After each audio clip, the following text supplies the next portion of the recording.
风若有莲花意，可否许我再少年？你见过万仞群山，却从来不谈自己的渺小。别往昔，布雷克可谓是翻手为云，覆手为雨的人物。世界赛最年轻的100米飞人，100米、200米历史第二，身披火星战甲，一身转战3000里，胸怀满腔怒火，敢与闪电争头名。无数细节都在证明你的前途不可限量。如果没有那该死的伤病，博尔特也要拒你3分。只可惜天妒英才，大腿肌腱拉伤，从脏辫到短发，从虎啸到祈祷。就算你仍能拖着满身伤病叱咤田径场，但带伤归来的勇士再也没有了往日的锋芒。13年、15年连续错过2届世锦赛，16年里约100米0.02秒无缘奖牌，200米饮恨半决赛，17年的伦敦和19年的多哈均草草收场。自知不如少年郎，但心境依旧如少年般要强。9秒85，高光返照，像是10年前野兽咆哮。这一路的颠沛流离，都是你的勇敢的投名状。光阴如骏马加鞭，岁月如落花流水，世人皆爱少年健狂，是百万的豪气，唯我独爱老者爷见，留万古的精神。忘却心中离别意，容我归来战江湖。待到秋来9月8，我花开后百花杀。如果你也喜欢布雷克的疯狂，下期开始，让我们把布雷克的故事开始讲。这的开始要从博尔特的抢跑开始。博尔特抢跑了！大邱的奇迹诞生了！我说大邱的奇迹，博尔特已经脱掉了自己的比赛服，博尔特被罚下。博尔特的黯然离场，让赛场的形势瞬间扑朔迷离。场面刚刚还在狂欢的牙买加观众席，瞬间陷入一片沉寂。其他祈祷的选手显得有些还没有做好准备，大家对冠军都有了想法。然而就在短短10秒钟后，野兽的首次出笼，就让陷入绝望中的牙买加观众再度疯狂。比赛开始，在没有博尔特的100米决赛当中，吉姆·科林斯出发之后处于第1位，布莱克强行超越，小将布莱克圆梦成功。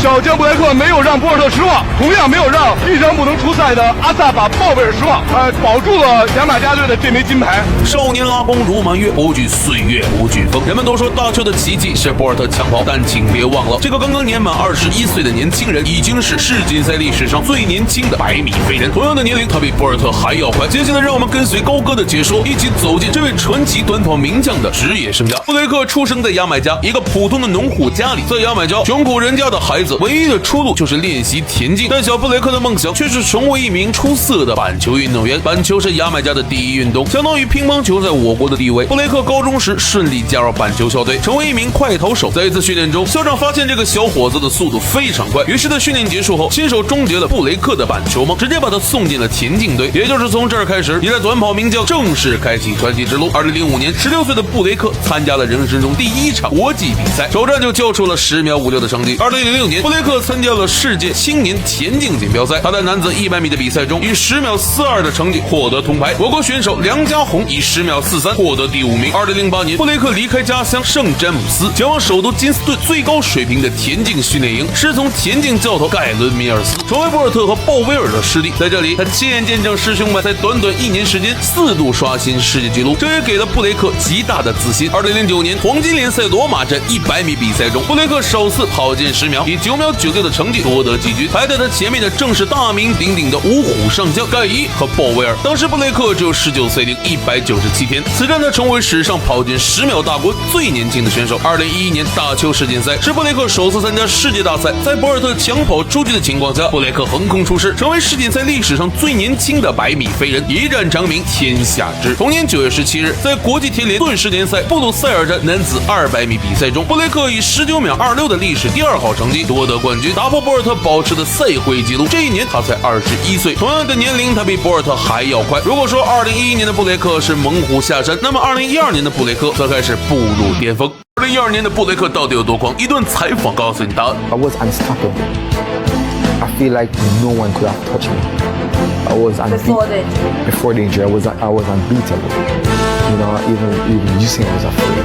We didn't even run together in many races. 如果说2011年的布雷克是猛虎下山，那么2012年的布雷克则开始步入巅峰。2012年6月，牙买加田径锦标赛及伦敦奥运选拔赛如期而至。对于短跑王国牙买加而言，这场比赛的含金量丝毫不输世界顶级大赛。正如在中国拿到乒乓球全国冠军，远比世界冠军更难一样，牙买加短跑亦是如此。100米5虎，牙买加独占3席。此时的布雷克豪言不惧任何强敌，包括博尔特。结果也正如他所言，100米大战中，他号称强势输出，逆转博尔特和鲍威尔，以9秒75后的破 PB 表现拔得头筹。2天后的200米比赛，布雷克再次以19秒80的成绩战胜博尔特，完成对博尔特的赛季双杀。赛后，布雷克做出了经典的闭嘴手势，这个手势既是对质疑者的回应，又是对博尔特王者地位的挑战，但这却激发了博尔特的斗志。在伦敦奥运会中，博尔特成功扳了回来，并在200米比赛后回应了同样一个动作。尽管没有在奥运会上战胜博尔特，但对于布雷克而言，已经没有人会质疑他的实力。接下来，让我们花几分钟时间再次重温一下布雷克伦敦奥运会时的神级表现。首先是100米预赛，布雷克和苏炳添分队的重组。比赛开始后，苏炳添的起跑非常快，展现了世界顶级的前程冲刺能力。布雷克和日本选手山县亮太紧随其后，50米后布雷克逐渐超了上来，最后10米甚至踩了一脚刹车，10秒整布雷克赢得轻松至极。接下来是100米半决赛，布雷克和盖伊哥分队的同一组。这一年的盖伊很强，但布雷克同样不弱。比赛开始后，山县亮太的起跑十分有力，布雷克和盖伊哥紧紧跟随40米后，大排量的优势就体现出来了。布雷克一路火花带闪电杀到第1位，盖伊哥第2位冲线。至此，人类历史上最伟大的一场100米飞人大战即将拉开帷幕。大家队的第3棒是布雷克，美国队的第3棒是泰森盖伊，势均力敌。第4棒的决胜，布雷克果然是更快一些。最后一棒完贝利对尤塞博尔特。解说员的一句布雷克果然是更快一些，揭开了布雷克和泰森盖伊历史地位之争的序幕，也打响了亚美之争的最巅峰一战。2012年伦敦奥运会男子4乘100米接力决赛，注定是一场载入田径史册的经典战役。速度与激情的完美结合，暴力和美学的精彩碰撞，共同谱写出田径赛场最华丽的赞歌。接下来，让我们再次回到伦敦湾体育场，看看到底是不是布雷克更快一些。比赛开始，出发之后，大家的启动反应都非常快。内萨拉卡特在前面处于领先，美国队吉蒙斯也毫不示弱。看看第1、2棒的交接，美国队的第2棒是贾森加勒林，麦克弗兰克紧随其后，美国队领先。看看第2、3棒的交接，谁的交接棒更顺利，将会完成最后的绝杀。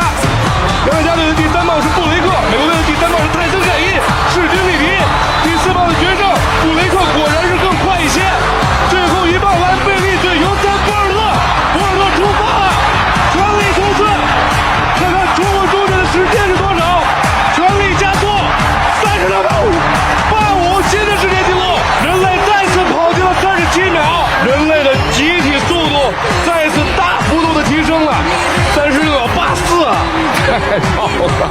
在布雷克和博尔特的强势表现下，牙买加队成功打破世界纪录，完成卫冕。而关于第3棒的布雷克和盖伊谁更快的问题，从两人完成交接棒的时间和视觉效果来看，确实是布雷克更快一些，但这并不能证明布雷克100米要强于盖伊。伴随着2012赛季的结束，22岁的布雷克俨然已经成为继博尔特之后最耀眼的短跑巨星。2年时间，2届世界大赛2金2银的成绩，宣告了属于布雷克时代的到来。但命运却跟布雷克开了个天大的玩笑。2013年4月，在牙买加国内的一场100米比赛中，布雷克拉伤大腿，从而无缘莫斯科田径世锦赛。2014年，在国际铁人钻石联赛格拉斯哥站男子100米比赛中，布雷克再次在比赛中摔倒。或许从这一刻开始，属于布雷克的巅峰真的回不来了。直到2016年的里约，布雷克时隔4年再度站上奥运会的舞台，并在接力比赛中帮助牙买加队完成3连冠的壮举，夺得职业生涯最后一枚大赛金牌。伴随着100米五虎的陆续离场，34岁的布雷克成为了五虎最后的倔强。让我们一起期待布雷克在今年布达佩斯世锦赛的表现。好了，兄弟们，布雷克的故事就讲到这里。关注高哥不迷路，高哥带你上高速。我们下期再见。人类历史上最激烈、最残酷，也可能是水平最高的速度大决战即将开始。这是人类历史上含金量最高的一场100米飞人大战，100米五虎决战紫禁之巅。首次参加奥运会的布雷克意气风发，他是解说员口中最有希望战胜博尔特的那个人。卢汉·布雷克，他在今年2次击败。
美历史第2人的争论就是从这场比赛开始的。比赛开始，出发之后，布雷克的启动反应加速能力确实是最强的，在前程的处于领先，泰森盖伊紧紧跟随，两个人超出其他选手1块。最后冲刺，布雷克是9秒69啊，也创造了赛会纪录。9秒69，布雷克创造个人最好成绩的同时，也追平了盖伊的最好成绩，他们共享100米历史第3好成绩。那么布雷克和泰森盖伊到底谁更厉害呢？解说员的一句，布雷克果然还是更快一些，揭开了布雷克和泰森盖伊历史第1位之争的序幕。